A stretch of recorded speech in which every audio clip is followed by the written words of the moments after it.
እጅግ አስደንጋጭ መረጃ ደርሶኛል። ማታ ከባድ ወከባ ነበረ።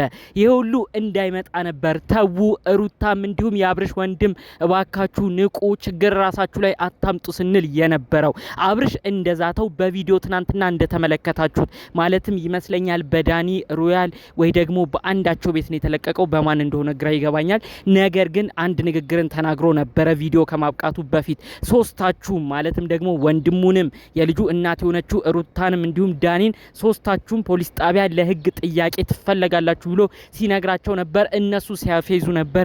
ነገር ግን መጥሪያው መኪና ውስጥ እንዳለም አብርሽ ቃል በቃል እዛው ላይ ተመልክተነው ሲናገርም ሰምተነው ነበረ። ከዛ በኋላ የተፈጠረው ክስተት እጅግ አስደንጋጭ ሆኗል። እነ ሩታ ያሉበት ነገር ደግሞ አሁን ከባድ ሆኗል። ማታ ምን እንደተፈጠረ እንዲሁም ደግሞ እዛ ቦታ ላይ ሄደው እነ ሩታን ምን አፋጠው እንደጠየቋቸው በዝርዝር መረጃዎቹ እናደርሳቸዋለን። ሄርሜላ ያለችበት ነገር ደግሞ መጨረሻው የታወቀ ይመስላል። እጅግ አሳዛኝ ሁኔታ ላይ ነች። እሱንም በዝርዝር አስደምጣችኋለሁ። ሰላም ጤና ይስጥልን ውድ ሀገሬ ልጆች፣ በተለያዩ ዓለም ሀገራት የምትገኙ በያላችሁበት ሀገር ሰላማችሁ ይብዛልኝ። ሄርሜላ ቤተሰቦች አንድ ንግግርን ተናግረዋል ተብሎ መረጃውን እያሰማን ነበረ። ምን ነው ካለንበት ጭንቅ ፈጣሪ አምላክ ቢገላግለን። ሰው እኮ በተለያየ አይነት ይጨነቃል፣ እኛም በሰሞነኛው ጉዳይ አስበናል ብለዋል። ፈጣሪ አምላክ እንግዲህ ጭንቀታቸውን እሱ ይመልከትላቸው። ይህን ጉዳይ አስመልክቶ አንድ ነገር ይህንን ቪዲዮ የምታዳምጡትን የሆነ ነገር ብዬ ማለፍን ፈለኩ። ሰው በተለያየ ጉዳይ ይጨነቃል፣ ያስባል። እናንተ የምታዳምጡኝ ብዙ ሀሳብና ጭንቀት እያለባችሁ ነው እኛን መታችሁ የምታዩት። እስቲ አሜን ብላችሁ ተቀበሉ። ሁሌም የምትጨነቁበት ነገር ቅልል ብሏችሁ ፈጣሪ አምላክ ውስጣችሁ ሰላም አድርጎላችሁ እፎይ ብላችሁ የምትኖሩበትን እድሜና ህይወት እንዲሁም ደግሞ አእምሯችሁ ሰላም የሚያገኝበትን ጤና ፈጣሪ አምላክ ያድልልኝ። ሁሉም የየራሱ ሀሳብና ጭንቀት ያለበት ጊዜ ነው። ፈጣሪ አምላክ እሱን ጭንቀታችሁን ያቅልልኝ። ምኞት ምርቃቴ ሁሉ ጊዜ የሚመቸው እንደተለመደው አሜን ብሎ አሁኑኑ ቪዲዮ ላይክ ያድርግ። እባካችሁ ደግሞ ሰብስክራይብ ያላረጋችሁ የኔ ቤተሰብ ያልሆናችሁ ሰዎች አላችሁ፣ እስቲ ሰብስክራይብ አድርጋችሁ የኔ ቤተሰብ አድርጉኝ እላለሁ። በአክብሮት በፍቅር ነው ይሄንንም የምጠይቃችሁ። ቀጥታ ይዤ ወደ መጣሁት ዝርዝር መረጃዎቼ ነው እማመራው። እንግዲህ ሄርሜላ ቤተሰቦች ያሉበት ጭንቀት እጅግ ወደር የለውም። በጣም ተጨንቀዋል። አንድ ቪዲዮ ቀደም ብሎ ተለቋል ካስታወሳችሁ። ሄርሜላ አያት ነን ያሉ አንድ ሰውዬ ወደ ሚዲያ በመምጣት ሄርሜላን አንፈልጋትም፣ ሄርሜላ የኛ ወገን አይደለችም፣ የሰው ትዳር ያለያየች ነት፣ የኛ ወገን አይደለችም እያሉ ከባድ እርግማን ሲያደርሱ ነበረ። ነገር ግን እኛ ሰውዬ የእውነት አያት መሆናቸው ያጠራጥራል። በእናቷ በኩል ያሉ እዚህ ከተማ ያሉ ቤተሰቦቿ ግን እጅግ ከባድ ጭንቀት ውስጥ በመሆን ነው ሄርሜላ የአይን ብሌናችን ነች በማለት ሁሉም አዝነው ሲጨነቁ እሷን እየፈለጉም እንደቆዩ መረጃዎቹን እየሰማሁት ማለት ነው። ሄርሜላ በቤተሰቦቿ እንኳን አትፈለግም፣ አያትየው መጥተው ሁሉ ተራግመዋል እየተባለ ከዚህ በፊት የምናውቀው ቪዲዮ ተለቆ ነበር። ነገር ግን በእናቷ በኩል ያሉ ቤተሰቦች የሚያደርሱት መልእክት በጣም ከባባርና በጭንቀት ውስጥ እንዳሉ የሚገልጽ ነው። እንግዲህ እነ ሩታ ያላሰቡት ነገር ጣጣ እየመጣባቸው ይገኛል ማለት ነው። ማታ ለጥየቃ የሆኑ ሰዎች መጥተው እንዳፋጠጧቸው እነ ሩታ ራሱ ምላሻተው እኛ እኮ አብርሽን ለማብሸቅ እንዲያለን እንጂ የምናውቀው ነገር የለም ብለው እንግዲህ ሁሉን ነገር በድንጋጤ ሲመልሱ እንደነበር በዝርዝር መረጃው ደርሶኛል ማለት ነው። ትናንት ቀን ላይ የተለቀቀውን ቪዲዮ ካያችሁ አብርሽ ላይ ያላገጡ ዳኒ እንዲሁም ኤፍሬም ሩታ ሶስቱ አንድ ላይ ሆነው እውነትም ጠፋች በቃ ጠፋች ስቴቱ ጋር እንፈልጋት እያሉ አብርሽ ላይ ሙድ እያያዙ እያላገጡ ቪዲዮ ሲሰሩ ነበር። እኛ እንዲህ በሚያረጉት ነገር ራሱ አረተው ይሄ ማስረጃ ሆኖ ይያዝባችኋል። እናንተ ያለችበትን እንኳን ባታቁ ሰው ጠፍቶ እንደዚህ ስትቀልዱ እናንተም ተባባሪ ሆናችሁ ነው የምትቆጠሩት። ይሄ ነገር ተጠያቂነት ያመጣባችኋል። ተው እያልን ቪዲዮ ስንሰራ ነበረ። እንግዲህ አብርሽ ራሱ ሲዝት ነበር። አሁን የመጨረሻ ነው፣ መጥሪያው እዛ ጋር አለ፣ መኪና ውስጥ አለ እያለ ነበረ። እውነትም ይሄንን ነገር እንዳስደረገው መጥሪያውንም በትኖ ለፖሊስም ተናግሮ እነዚህ ሰዎች ወደ ህግ ቦታ እንዲጠየቁ እንዳረገም ጭምር ነው በዝርዝር መረጃው እየደረሰኝ የሚገኘው። እንግዲህ የሆኑ ግለሰቦች መጥተው ሲያፋጥጧቸው ነበረ ይመስለኛል። ከህግ አካል ሊሆኑ ይችላሉ እነዚህ ሰዎች። ሩታ በጣም በድንጋጤ ውስጥ ሆና እኔ የልጅ እናት ነኝ እዚህ ድራማ ውስጥ አታስገቡኝ እያለች በጣም በድንጋጤ ውስጥ ሆና ስትመልስ ነበረ። የልጅ እናት መሆንሽን እኮ አሁን አይደለም ማስታወስ ያለብሽ ሩታ፣ አስቀድመን እኛም ብዙን ስንልሽ ነበረ። እዚህ ነገር ውስጥ እጅሽ ኖሮበት ከሆነ ተይ፣ ካልሆነም ደግሞ አታሹፊ፣ አታላግጪ። ሰው ጠፍቶ እንዴት ታሾፍ ያለሽ?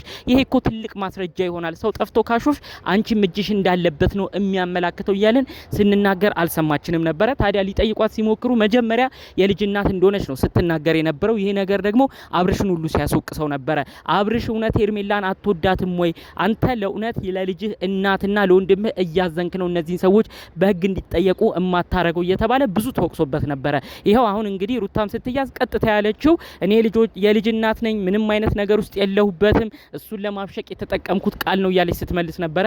በሌላ በኩል እንግዲህ ኤፍሬም ምንም እንዳልመሰለው ምንም እንዳልደነገጠ ሆኖ ነው እዛው ሲመልስ የነበረው። እሱም በመልሱ በንግግሩ የማውቀው ነገር የለም እያለ ሲናገር እንደነበረ፣ ዳኒ ደግሞ በሁኔታዎቹ በመደናገጥ በተለይ ደግሞ ሜሪ ይሄን ነገር አልፈልግም ብላ የወጣችበት ነገር እሱን አስቆጭቶት ምን ነው በወጣው አይነት ነገር ውስጥ ሆኖ ውዝግብ ባለ ስሜት ነው ሶስቱም ሲያፋጥጧቸው የነበረው። ይሄ ቪዲዮ ምናልባት ሊለቀቅ ይችላል ላይለቀቅም ይችላል። በጣም አስደንግጠዋቸዋል።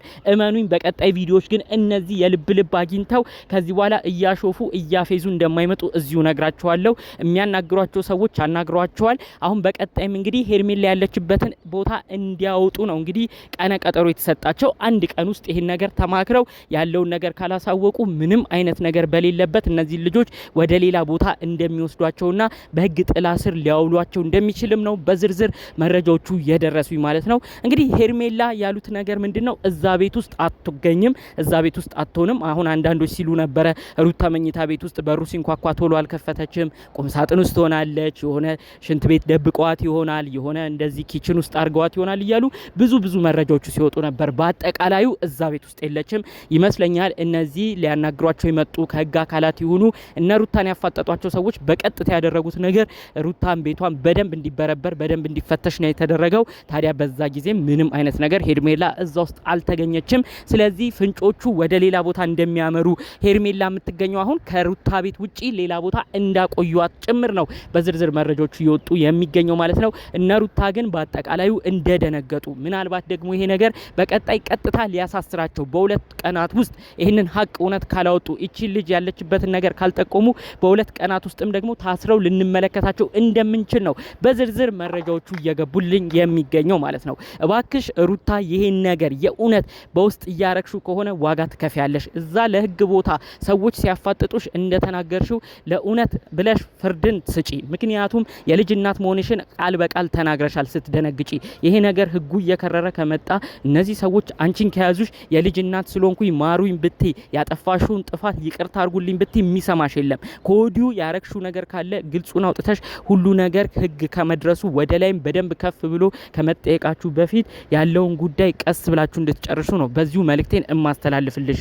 ሌላ በኩል እንግዲህ ያው የተለያዩ ሰዎች እነ ሩታን ሲጠይቋቸው በተለይ አብርሽ ደግሞ ትልቅ ምንጭ ወይም ትልቅ ደግሞ እንግዲህ እነሱን ለመክሰስ ለመጠየቅ መረጃ ያገኘው ምንድነው የሜሪ ንግግር ያው እንደ አንድ መረጃ እየቀረበም ይገኛል። ሜሪ ደግሞ ያለችውን የተናገረችውንም ብዙዎቻችሁ ታስተውላላችሁ ብዬ አስባለሁኝ። ይህ እንደዚህ አይነት ነገር ውስጥ አልገባም እያለች ሜሪ ስትናገር ነበር። እነሱ ሲማከሩ መጥፎ ነገር ለማድረግ ተሰብስበው ሲማከሩ፣ እኔ ግን ከነሱ አላማ ጋር አንድ ባለመሆኔ ምክንያት እዚህ ነገር ውስጥም አንገባም ብዬ በተናገርኩት ምክንያት እኔ ከነሱ ወጥቻለሁ፣ እነሱ ግን ሲመካከሩ ሁሉ ነበር ብላ ከባድ መረጃን ያቀበለችው። ይሄ ራሱ እንግዲህ ትልቅ ለህግ አካሎች እንደ መረጃ ሆኖ መሰጠት የሚችልና ተመልሶ እንግዲህ እነ ሩታን እነ ኤፍሬም እነ ዳኒን የሚያስጠይቅ ነገር እንደሆነ ነው የተመለከትነው። ሜሪም ባልጠበቅናት ማንም ባላሰባት መልኩ ነው እንግዲህ የተለያዩ መረጃዎችን ለአብርሽ ስትሰጠው የነበረው። አብርሽም አይዞክ እያለች ስትናግረው የነበረው እንዲሁም ደግሞ በቃ አንተና ሩታ መኖር ካቃታችሁ ግድ ከሩታ ጋር ኑር የሚል የለም፣ ከሄርሜላ ጋር እንደፈለገች መሆን ትችላላችሁ።